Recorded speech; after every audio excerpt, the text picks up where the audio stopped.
Reza Nahabou, bonjour.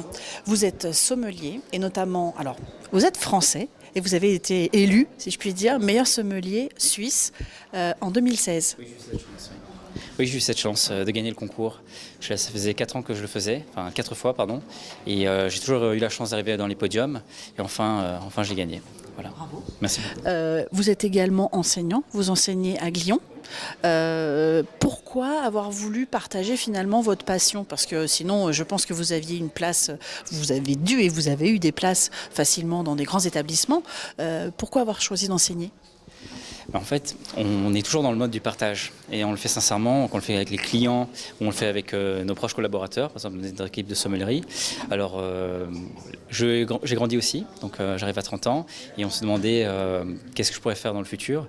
Et j'ai eu la chance en fait du coup d'incorporer cette école où je pouvais à la fois garder ma passion, qui est le vin à la sommellerie, donc le continuer, le prolonger au sein du restaurant, et en même temps découvrir en fait un autre monde qui était l'enseignement, ce à quoi dont je pensais peut-être à mes 30 ans y songer.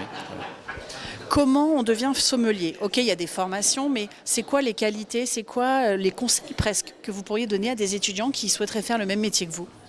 Bon, alors déjà, il faut aimer son produit, il faut aimer le vin, ou en tout cas, il faut avoir un feeling, je pense, avec la substance, que ce soit du vin ou le monde du goût, que ce soit des plats, des assiettes, n'importe quoi. Il faut aimer un petit peu cette culture-là, je pense, parce que il y a une réalité qui est quand même les horaires, l'investissement que l'on fait de manière personnelle, sa propre vie privée.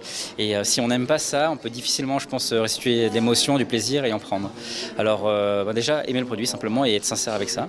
Ensuite, pour être sommelier, il faut aussi aimer un petit peu partager, avoir des capacités aussi de gestion un petit peu et voilà, délivrer de l'émotion, respecter son chef, travailler un petit peu sur la personnalité de chacun, avoir un sens du discernement mais sans prétention, essayer de juger entre guillemets ce que le client souhaite boire par rapport à la cuisine, par rapport à la météo, par rapport à son humeur et voilà, et puis jouer un petit peu avec tout ça. Ouais, ça. Vous êtes obligé en tant que sommelier de savoir justement ce qu'on sert et du coup vous êtes obligé d'apprendre aussi d'avoir une approche de la cuisine et des goûts, j'imagine. Oui, bien sûr, oui, c'est indissociable en fait, c'est indissociable. Il faut vraiment connaître son chef, je dirais, connaître ses vins, connaître sa cave, connaître son chef, connaître sa façon de cuisiner, crémée, pas crémée, italienne, influence méditerranéenne, influence asiatique. Il faut connaître un petit peu ça pour après constituer une cave qui fait un petit peu écho à son chef quand même, pour pas détruire sa cuisine. Voilà. Si c'est une cuisine d'acidité, il faut pas faire n'importe quoi, voilà, par exemple. Vous, qu'est-ce qui vous a donné envie de devenir sommelier? Alors, en fait, j'étais en apprentissage, donc de service, et puis c'était mon ancien chef sommelier. La première fois que je l'ai rencontré, déjà j'étais séduit par la personne parce qu'il parlait de choses que je ne comprenais pas. Il parlait de cerises, d'arômes. Je me disais, mais il était un petit peu bizarre, et j'avais envie d'être comme lui. Il m'a tendu une fois un verre de vin, et c'est la réalité, c'est un Crozat-Hermitage, donc un vin de la vallée du Rhône, en 2003, d'un fameux viticulteur. Et puis il m'a dit, tenez, Reza, croquez dans la cerise, et ça m'a marqué en fait.